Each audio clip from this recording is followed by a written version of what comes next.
What if I told you that one simple decision to accept money from the wrong person could destroy an entire family? Tonight's story is based on an Indonesian supernatural horror film inspired by real spiritual beliefs, Islamic exorcism traditions, and stories collected from religious healers and spiritual experts. But this isn't just another demon movie, because in this story, the devil doesn't attack through fear first. It attacks through desperation. And trust me, the ending is absolutely devastating. So turn off the lights, put on your headphones, and let's enter the nightmare. The story begins inside a prison. A man named Ahmad quietly prays in his cell. A guard approaches and says, "Someone came to visit you." Instead of looking surprised, Ahmad smiles sadly. And then, the story flashes back 7 months earlier. We see Ahmad living a peaceful but difficult life with his wife and 2 daughters, Nyla and Yasmin. Ahmad is a religious preacher. He helps people through Islamic exorcisms, removing evil spirits believed to possess human beings. Even though the family struggles financially, they remain faithful, at least for now. One day, Ahmad is called to help a teenage girl named Rini. She's locked inside a room by her terrified parents. The moment Ahmad enters the house, he hears horrifying screams. Rini suddenly attacks her own mother like an animal. Her voice changes, her body twists unnaturally, and she begins laughing in a deep, demonic voice. Ahmad immediately starts reciting prayers. The room shakes violently, furniture moves. Rini throws Ahmad across the room with impossible strength, but Ahmad refuses to stop praying. Finally, after an intense spiritual battle, the demon leaves her body. Rini collapses unconscious. Her grateful father offers Ahmad a large amount of money, but Ahmad refuses. He says, "I help people for Allah, not for profit." And this decision will destroy everything. Back home, Ahmad's wife struggles to run a small clothing shop. Business is terrible. Bills are piling up. Their younger daughter Yasmin might not even be allowed to take her school exams because they can't pay the fees. Meanwhile, Nyla faces problems at school after accidentally breaking another girl's expensive phone. Now they owe even more money. Ahmad's wife becomes increasingly frustrated because every time someone offers Ahmad money after an exorcism, he refuses it. To Ahmad, spiritual gifts should never become business. But to his wife, faith doesn't pay the bills. That night, another man named Anwar arrives, asking Ahmad for help. A wealthy businessman named Timur claims his daughter Ratna is possessed. The moment Ahmad enters Timur's mansion, he hears something growling upstairs, and what he sees next is horrifying. Ratna is crawling on the walls like a spider. Her eyes are completely white, and in a deep, distorted voice, she says, "Leave this house, or your family will suffer." The exorcism becomes far more violent than before. Ratna attacks Ahmad repeatedly. Bones crack, doors slam shut by themselves. At one point, the demon whispers something terrifying to Timur. "I came to collect your promise." That line deeply unsettles Ahmad, but Timur quickly dismisses it as nonsense. Eventually, Ahmad succeeds in driving the spirit away. Again, Timur offers him a huge amount of money, and again, Ahmad refuses. Back home, Ahmad's wife reaches her breaking point. The family has no money, no future, and no solution. Then suddenly, someone knocks on the door. It's Ratna, or at least, that's who she appears to be. She thanks Ahmad's wife for saving her life and secretly hands her an envelope full of cash. The wife hesitates, but finally accepts it.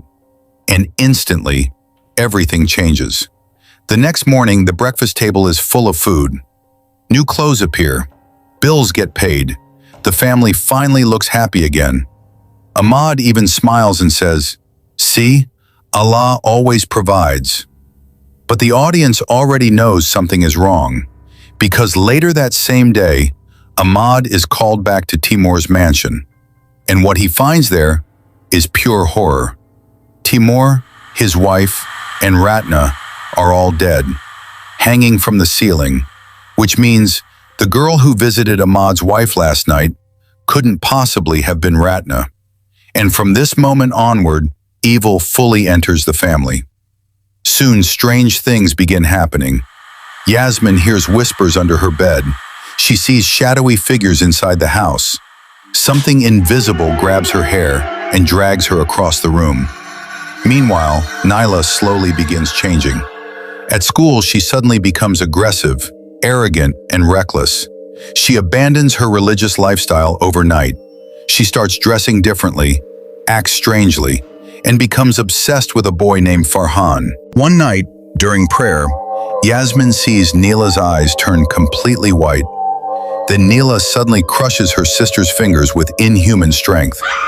Yasmin screams that a demon is inside her sister, but Ahmad refuses to believe it, until he performs a spiritual ritual to open Yasmin's inner sight.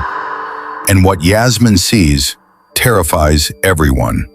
She points directly at Neela and screams, because standing where her sister should be is something monstrous, something not human. From this moment, Ahmad begins doubting himself. His prayers feel weaker. His connection to God feels distant, and the demon knows it. Months pass. Neela eventually discovers she's pregnant. The family completely starts collapsing. Prayer disappears from the house. Fear replaces faith, and slowly, the devil wins. One day, during another exorcism, a demon openly mocks Ahmad.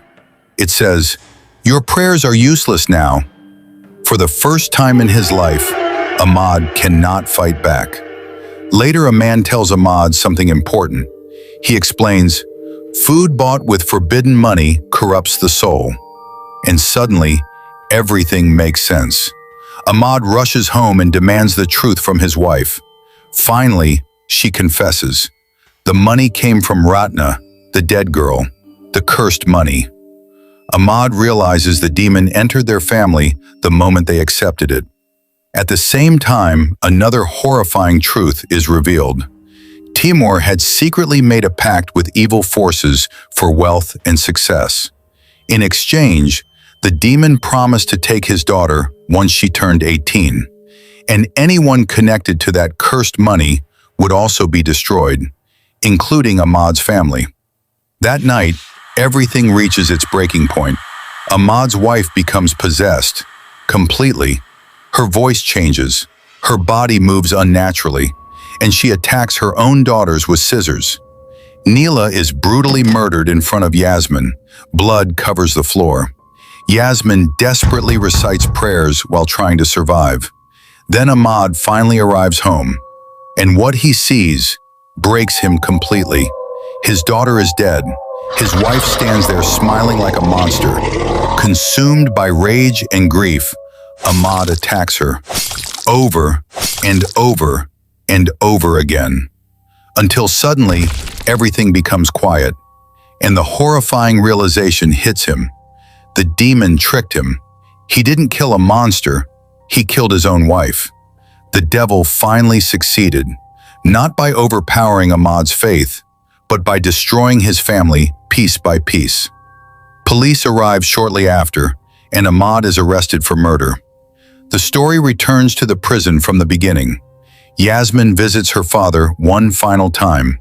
Now alone in the world, she tells him it's her first day of high school. Ahmad breaks down crying, blaming himself for everything. But Yasmin softly tells him, "It wasn't only your fault." For a brief moment, it feels emotional, almost peaceful. Then Ahmad stands up to leave, but before walking away, Yasmin quietly whispers, "So, how does it feel being alone?"